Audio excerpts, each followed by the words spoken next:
capture the weight of this loss. Tonight, support pours in for the family of 3 murdered girls in Washington as a manhunt for their father intensifies. Olivia and Evelyn deserve justice. The Decker family deserves justice, and this is evil. Good evening, everyone. Welcome to West Coast Wrap. I'm Alex Savage. Tonight, people near the remote area of central Washington, where the girls' bodies were found, are being urged to secure their properties. Authorities have not said whether there's been a potential sighting of Travis Decker in that area, but they are hoping that a newly released photo of him is going to lead to tips in this case. That new image shows Decker without a shirt. It gives you a better look at the distinct tattoos that he has on his arms. As Fox's Dan Springer reports tonight, this has now turned into a nationwide manhunt. Manhunt for a father accused of killing his 3 young daughters intensifying. No resource has been spared in tracking this individual down. Multiple law enforcement agencies participating in the large-scale search for Travis Decker, both in the air and on the ground.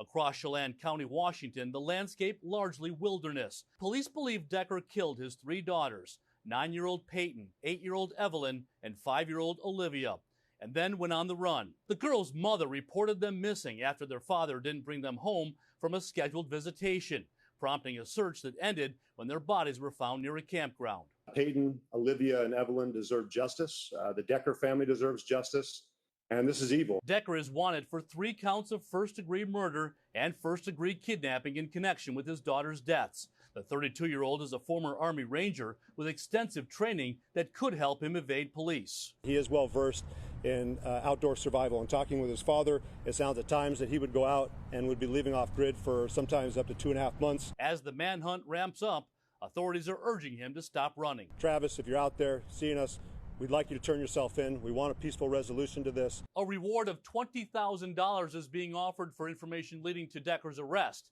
In Seattle, I'm Dan Springer, Fox News. And tonight's support continues to pour in for the family of those little girls. A GoFundMe account set up for their mother, Whitney Decker, has raised more than $989,000 out of a $1 million goal. The fund will help with expenses and to support the girl's mother. Today, the organizers of that fund, who are close friends of the family, thanked everyone who sent donations and prayers. Whitney is living every parent's worst nightmare. The hole in her heart is immeasurable. There are no words that can capture the weight of this loss. Right now, she's surrounded by friends, family, and neighbors doing everything they can to hold her up. Through her attorney, the girl's mother said she hopes to see improvements to the state's Amber Alert system and better mental health care for veterans. Travis Decker was an Army veteran who served in Afghanistan. Tonight, FBI agents say they have thwarted a mass shooting and explosive attack that was planned at a mall in Washington. Authorities said today they arrested a teenager suspected of plotting that attack at the Three Rivers Mall in Kelso, Washington. That shopping center is located near the Washington-Oregon border. Fox 12's Carly Olson reports tonight that law enforcement had the suspect under surveillance the day after they received a tip. We're here outside the Three Rivers Mall in Kelso, where the FBI tells us that this teenage boy had extensive plans to carry out an attack, and they also had a number of key indicators showing them that he was very close to bringing those plans to fruition. This case had every indication that it was imminent. FBI Portland's special agent in charge, Doug Olson, tells us that on May 19th, they received a tip that a juvenile in Columbia County had posted extensive attack plans on an online chat platform, where he had pledged allegiance to nihilistic, violent extremist groups. The plans included a route through the mall, where he would first use a chlorine bomb to cause panic, and then shoot mall patrons before ultimately killing himself. An alarming number of indicators of a cogent path to violence were met. At no point in this plan did it appear that the suspect would not follow through. On May 22nd, Columbia County Sheriff's Office deputies arrested him at his home after a surveillance led to a federal search warrant. They seized 3 firearms, boxes of various ammunition, 4 knives, and the clothing that he intended to wear during the attack. This case had all the classic indicators, such as leakage. Those are indicators of alarming behavior that's shared with friends, family, teachers, coaches, and mentors. Checkpoints of pathway to violence Though they can't say when exactly the attack would happen, the FBI says the teen had all of the resources and plans ready to execute what would have been a catastrophic tragedy at any moment. We believe the FBI, along with our partners, prevented a tragic event in our community. The FBI has not yet told us the exact charges that this boy will face, but we do know that the Columbia County District Attorney's Office plans to prosecute the case. We also asked a number of other questions about the boy's identity, including his age and where he went to school, but the FBI is not releasing those details just yet. Reporting in Kelso, Carly Olson, Fox 12 Oregon.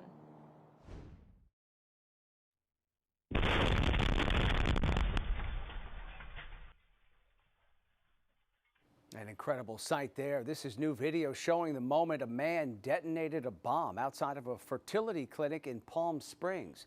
The American Reproductive Centers provided this footage, and it comes as federal law enforcement authorities announced the arrest of a Washington state man who they say played a pivotal role in supplying the material that was used to make the explosives and supplying them to the alleged bomber in this case. Authorities also say that he traveled to California to experiment in the bomber's garage. That alleged bomber died in that explosion. The man accused of launching Molotov cocktails into a crowd of demonstrators in Colorado over this past weekend appeared in court earlier today. As Fox's Kennedy Hayes reports tonight, Mohammed Solomon is facing 118 state charges, including 16 counts of attempted murder. The suspect, Mohammed Solomon, is being held here inside Boulder County Jail. The hearing was brief. It only lasted about 5 minutes, and it was followed by a press conference where officials shared 3 victims still remain in the hospital. Although this prosecution is going to be laser focused on the defendant and the responsibility that we have, I encourage all of us to continue to lift up the victims and support them and their loved ones and the Jewish community in response to this crime. The judge set a preliminary hearing for July 15th and confirmed a total of 118 charges. Investigators say Solomon is in the U.S. illegally after overstaying a visa. He's accused of using a makeshift flamethrower and throwing Molotov cocktails at a group protesting the release of Israeli hostages in Gaza.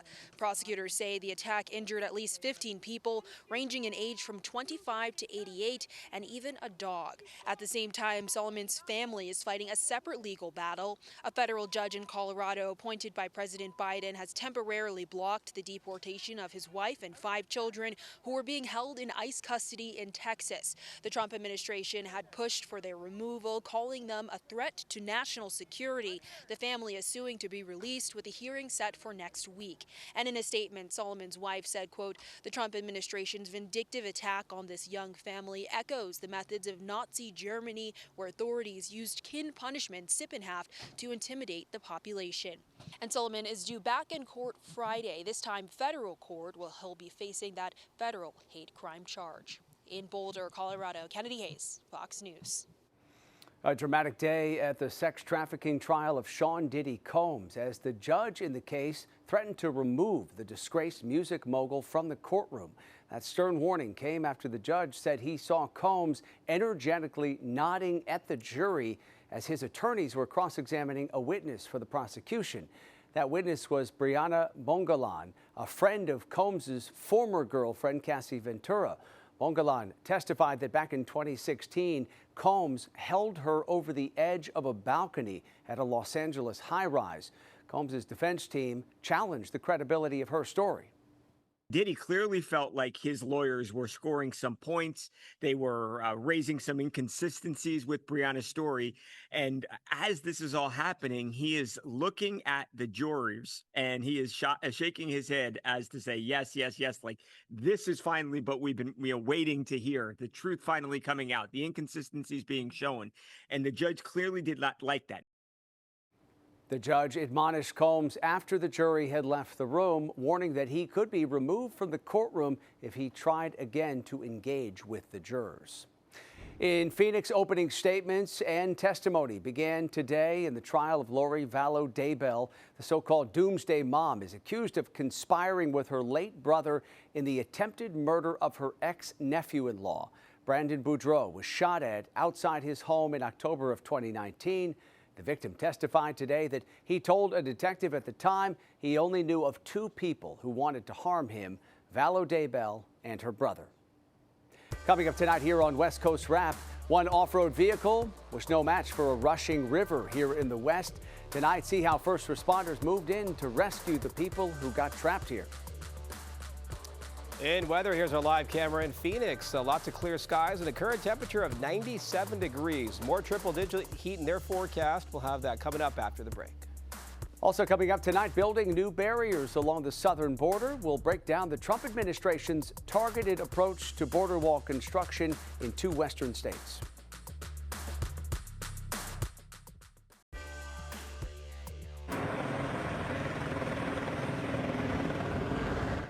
Newly released video shows what happened when off-road enthusiasts ran into trouble in the Sierra. California's rushing South Fork Carson River overwhelmed their vehicle on Monday. The driver and the passenger were stuck on the roof of that SUV and they had to be rescued by helicopter. A California Highway Patrol rescue team hoisted the pair to safety. This was the second vehicle to get stuck in that river in just the last few weeks. First responders say testing a vehicle's capabilities in a situation like this is not a good idea. Well, the immigration issue is front and center here in the West with some new developments to tell you about tonight on several different fronts. The Trump administration has cleared the way to begin more border wall construction in 2 western states. And in New Mexico, 11 migrants have been arrested at one business. But we begin tonight's coverage of the immigration debate in California. KTVU's Christian Captain spoke with immigration advocates who say they are seeing a rush of ICE activity. Attorneys say 15 people or more were taken into custody by Immigrations and Customs Enforcement officials at the Immigration Court building on San Francisco's Sansom Street during routine check-in appointments on Wednesday. This included 3 family units, 3 separate groups of moms and children.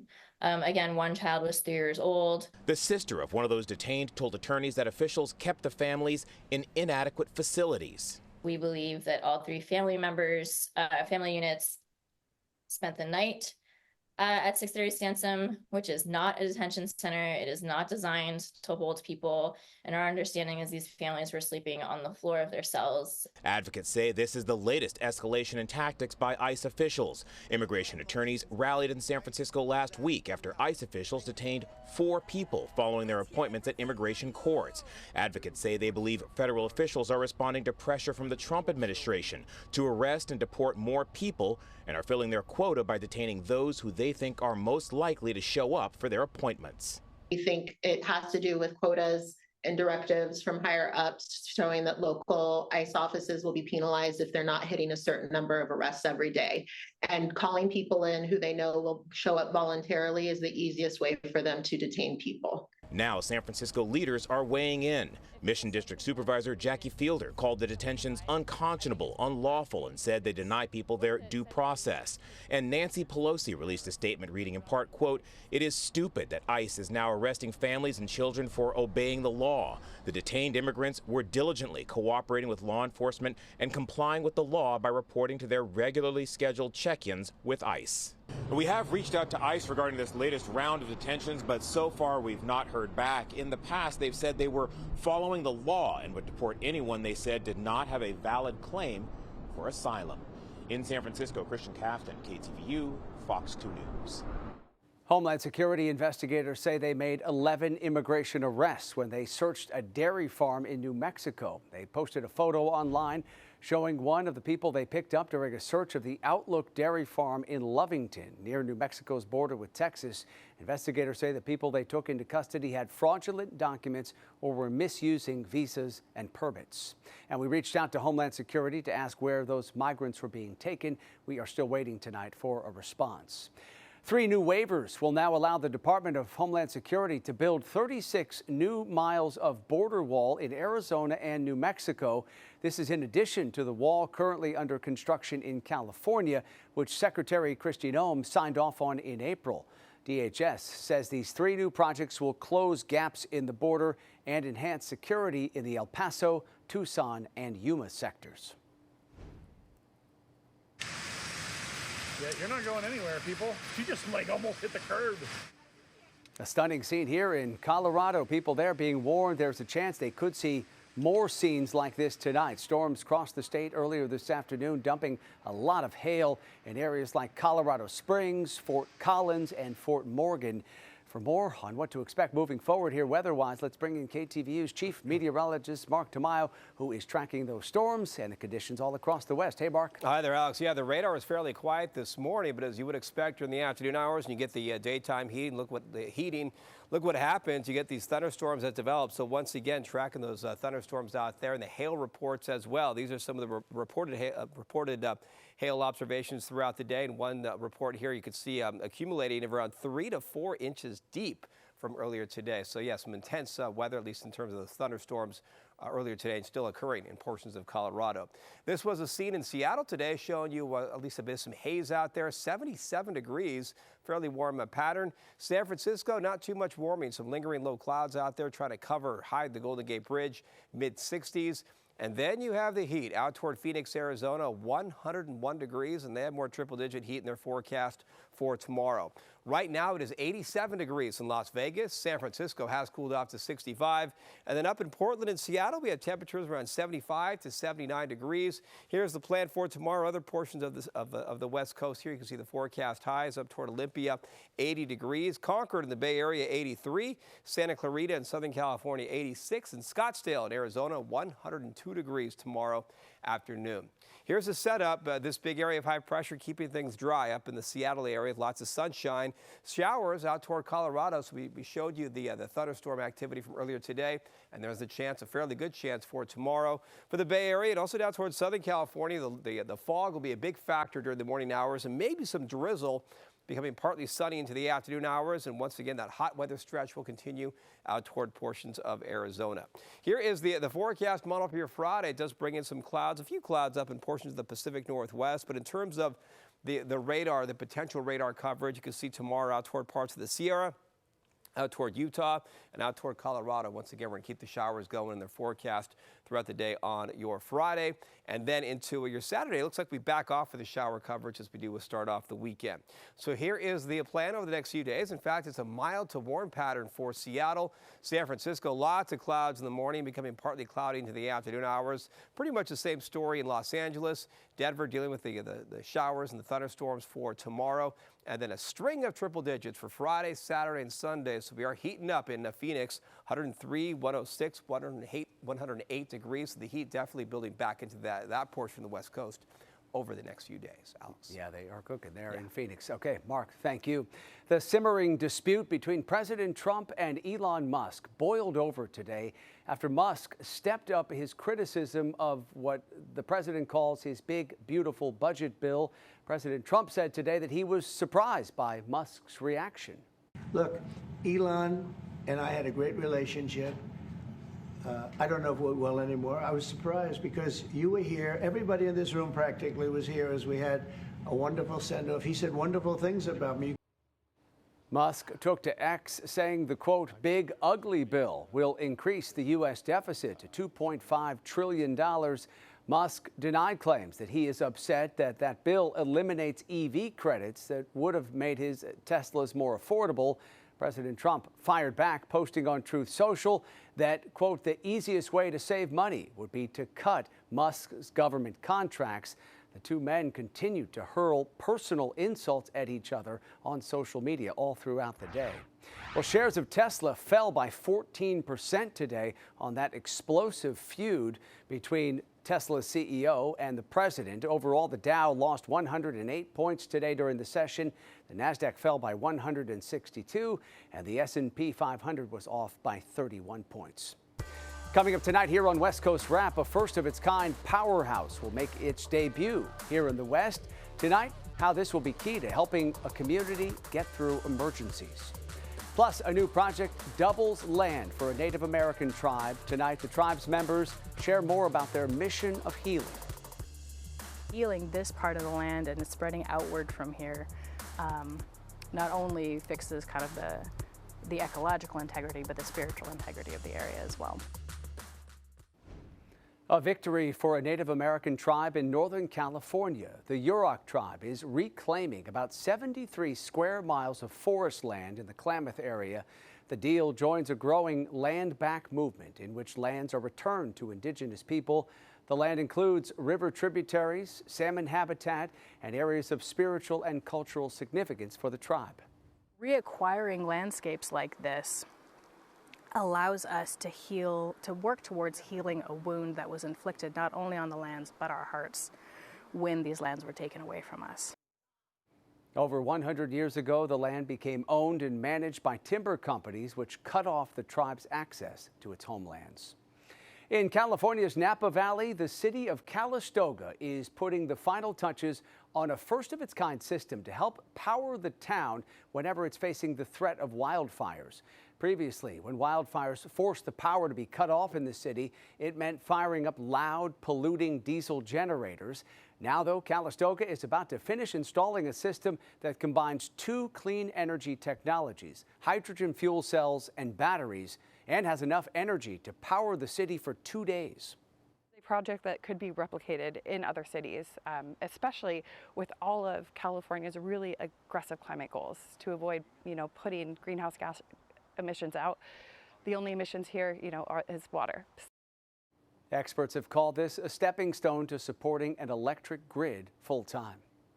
A child found unresponsive in a hot tub in Utah is alive tonight thanks to quick, life-saving measures that were taken by an off-duty nurse. Reporter Carolina Hassett explains how to keep your family safe this summer. They say it only takes a matter of minutes for everything to change. It can decrease the chance of survival by 7 to 10% for every minute they are not getting CPR administered. According to the Utah County Sheriff's Office, a 12-year-old boy was found unresponsive near Astor Drive in Eagle Mountain. Officials say the child was in the hot tub for less than 5 minutes. An off-duty nurse administered CPR until emergency services arrived. The child was taken to the hospital where law enforcement says doctors have a positive outlook on his recovery. This sparked the question of what could have happened if no one knew CPR. Jeremiah LaFranca from the Red Cross Greater Salt Lake chapter says drowning incidents increased during the summer months. And if you haven't learned CPR yet, now is the time.